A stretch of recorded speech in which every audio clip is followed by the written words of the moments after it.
ओम शांति। अव्यक्त मुरली रिवीजन में आज हम अव्यक्त बाप दादा के 11/6/1970 के महावाक्य रिवाइज करेंगे। मुरली का सार है विश्वपति बनने की सामग्री। बाबा कहते, आज सतगुरुवार के दिवस किस लिए विशेष बुलाया है? आज कुमारियों का कौन सा दिवस है? तो कहा समाप्ति समारोह। तो बाबा ने कहा समाप्ति समारोह नहीं है, लेकिन आज का सतगुरुवार का दिन विश्वपति बनने की शुभ अविनाशी दशा बैठने का दिवस है। समझा? तो आज बाप दादा विश्वपति बनाने की क्या सामग्री लाए होंगे? बाबा पूछ रहे हैं बच्चों से कि बाबा विश्वपति बनाने आया है, तो विश्वपति बनाने के लिए क्या सामग्री लाए होंगे? जब कोई समारोह होता है तो उसमें सामग्री भी होती है। तो आज विश्वपति बनाने के समारोह में विशेष क्या सामग्री लाए हैं? जो ये विश्वपति बनाने का समारोह आज है, तो इसमें विशेष बाबा क्या सामग्री लाए हैं? तो बाबा ने सुनाया ताज, तख्त और तिलक। फिर इन तीनों को धारण करने की हिम्मत है? ताज, तख्त और तिलक, इन तीनों को धारण करने की हिम्मत है? बाबा पूछ रहे हैं। फिर बाबा ने कहा ताज को धारण करने के लिए, तख्त पर विराजमान होने के लिए और तिलक को धारण करने के लिए क्या करना पड़ेगा? ताज को धारण करना है, तख्त पर विराजमान होना है और तिलक धारण करना है, तो क्या करना पड़ेगा? अगर यह धारण करने की हिम्मत है तो उसके लिए क्या करना पड़ेगा? तो बाबा ने कहा एक तो त्याग, दूसरा तपस्या और सेवा। तिलक को धारण करने के लिए तपस्या, तिलक धारण करना है तो उसके लिए क्या करना पड़ेगा? तपस्या करनी पड़ेगी। और ताज को धारण करने के लिए त्याग करना पड़ेगा। ताज धारण करना है तो त्याग करना है। और तख्त पर विराजमान होने के लिए जितनी सेवा करेंगे उतना अब भी तख्त नशीन और भविष्य में भी तख्त नशीन बनेंगे। तो क्या क्या सुनाया बाबा ने? त्याग, तपस्या और सेवा, ये तीनों करने हैं। किसके लिए? ताज को धारण करना है तो त्याग करना पड़ेगा, तिलक को धारण करना है तो तपस्या करनी पड़ेगी, तख्त पर विराजमान होना है तो सेवा।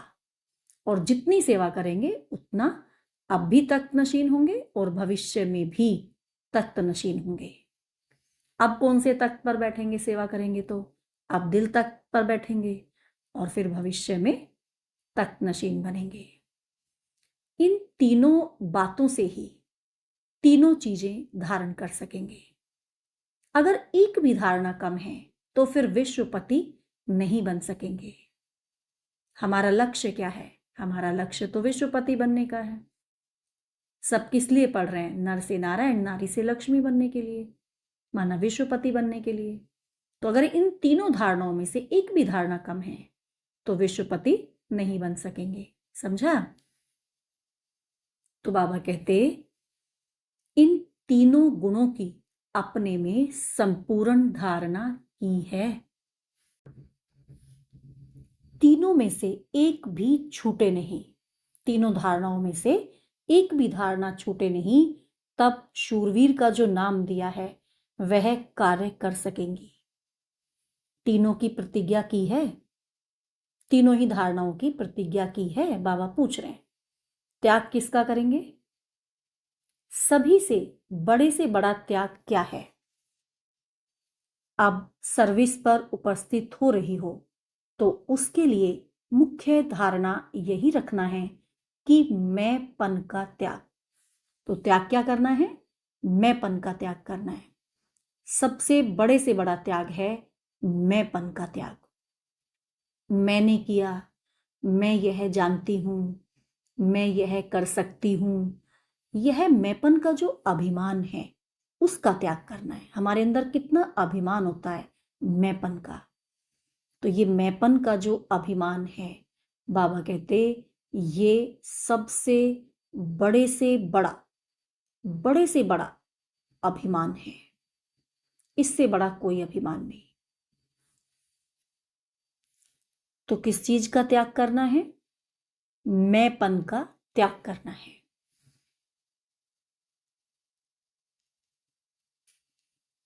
मैं के बजाय, बाबा कहते मैं के बजाय बाप दादा की सुनाई हुई ज्ञान की बातों का वर्णन करो।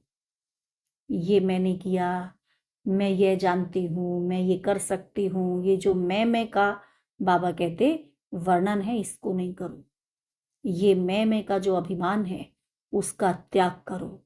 और मैं के बजाय क्या करना है? जो बाप दादा की सुनाई हुई ज्ञान की बातें हैं उनका हमको वर्णन करना है। मैं यह जानती हूं, नहीं, बाप दादा द्वारा मैंने यह जाना है।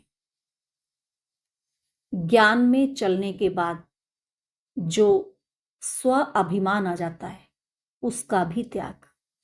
जैसे मैं इतना अच्छा ज्ञान सुना सकती हूँ, मुझे इतना ज्ञान आता है, मेरी धारणाएं इतनी हैं, तो ये भी क्या है? ये ज्ञान में आने के बाद का स्वाभिमान, स्व अभिमान, ये भी छोड़ना है, इसका भी त्याग करना है। जब इतनी त्याग की वृत्ति और दृष्टि होगी तब सदैव स्मृति में बाप और दादा रहेगा। जब इतनी हमारी त्याग की वृत्ति होगी तभी तो हमारी दृष्टि, हमारी वृत्ति शुद्ध बनेगी ना। तो बाबा सदा फिर हमारी स्मृति में होगा और मुख पर भी यही बोल रहेंगे, समझा?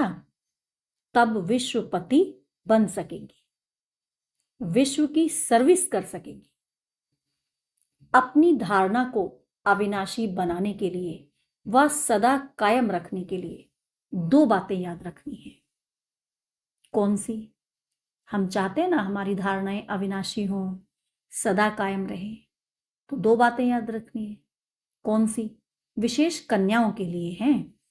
एक तो सभी बातों में सिंपल रहना और अपने को सैंपल समझना।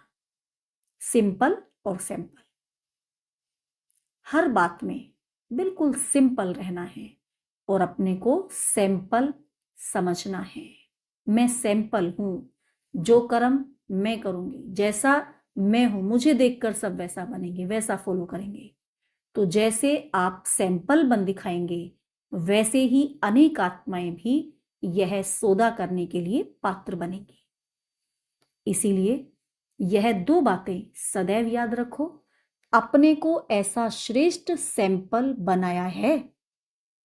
पूछ रहे बाबा, ऐसा सैंपल अपने को बनाया कि मुझे देख करके और भी ये सौदा करें। जो अच्छा सैंपल निकलता है उनको फिर छाप भी लगाई जाती है। तो आप कौन सी छाप लगा कर जाएंगी जो कभी मिटे नहीं? कौन सी छाप लगा करके जाना है जो मिटे नहीं? तो बाबा कहते शिव शक्तियां और ब्रह्मा कुमारियां साकार में दो निमित्त बनी हुई बड़ी अथॉरिटी यह छाप लगा रही है। इसीलिए यह याद रखना कि मिटेंगे लेकिन कब, हटेंगे नहीं। संस्कारों में, चाहे सर्विस में, चाहे संबंध में, सर्व बातों में अपने को मिटाएंगे लेकिन हटेंगे नहीं। कुछ भी हो, हटेंगे नहीं। अपने संस्कार बदलेंगे, सेवा करेंगे, संबंध संपर्क श्रेष्ठ रखेंगे लेकिन हटेंगे नहीं। हटना कमजोरी का काम है। शिव शक्तियां अपने को मिटाती हैं, ना कि हटती हैं। तो यह बातें याद रखनी है। फिर इस ग्रुप का प्रैक्टिकल पेपर कब होगा? ये तो थ्योरी हो गई ना। तो बाबा कहते प्रैक्टिकल पेपर कब होगा? अभी का रिजल्ट फाइनल का नहीं है, अभी तो पेपर देने के लिए जा रहे हो, फिर उसकी रिजल्ट देखेंगे। यह ग्रुप आगे कदम बढ़ा सकता है, बाप दादा ऐसी उम्मीद रखते हैं। इसीलिए अब ऐसा समझो कि जो भी कर्म बंधन है उसको बहुत जल्दी काटकर फिर मधुबन में संपूर्ण समर्पण का समारोह मनाने आना है। बाप दादा क्या उम्मीद रख रहे हैं, क्या समझना है कि जो भी कर्म बंधन है हमारे, उसको बहुत जल्दी काटकर सारे कर्म बंधन समाप्त करके फिर मधुबन में संपूर्ण समर्पण का समारोह मनाने के लिए आना है। इस लक्ष्य से जाना है। फिर इस ग्रुप से कितनों का संपूर्ण समारोह का, संपूर्ण समर्पण का समारोह होता है। फिर इस ग्रुप से कितनों का संपूर्ण समर्पण होगा। आज तो महाबली बनने की बातें सुनाई हैं, फिर महाबली चढ़ने के लिए आएंगे तो बाप दादा खूब सजाएंगे। सजाकर फिर स्वाहा करना होता है। जितना बाप दादा के स्नेही उतना फिर सहयोगी भी बनना है, और सहयोगी तब बनेंगे जब अपने में सर्व शक्तियों को धारण करेंगे। फिर स्वाहा होना सहज होगा। जो भी कोई शक्ति की कमी हो तो वह आज के दिन ही अपने में भर कर जाना, कोई भी कमी साथ में नहीं ले जाना। कमी साथ में नहीं लेकर जानी है, जो कोई भी कमी है उसको समाप्त करना है। और किसी भी शक्ति की कमी है तो उसको अपने अंदर भर कर ले जाना है। अभी सिर्फ हिसाब किताब चुकतू करने जाते हो, सर्व शक्तियां अपने में भर कर जाएंगे तब चुकतू कर सकेंगे ना। हिसाब किताब चुकतू करने जा रहे हैं मधुबन से, तो बाबा से शक्तियां लेकर जाएंगे तो हिसाब किताब जल्दी और आसानी से चुकतू कर सकेंगे। तो अब फाइनल पेपर्स के नंबर तो जब प्रैक्टिकल कर दिखाएंगे तब निकलेंगे। फाइनल पेपर के नंबर कब मिलेंगे? जब प्रैक्टिकल होगा। थ्योरी तो अच्छी हो गई लेकिन प्रैक्टिकल भी तो अच्छा हो ना, दोनों के नंबर जुड़ेंगे तब तो पास फेल का पता चलेगा। तो इसलिए बाबा कहते अब फाइनल पेपर के नंबर्स तो जब प्रैक्टिकल करके दिखाएंगे तब निकलेंगे। अच्छा, ओम शांति।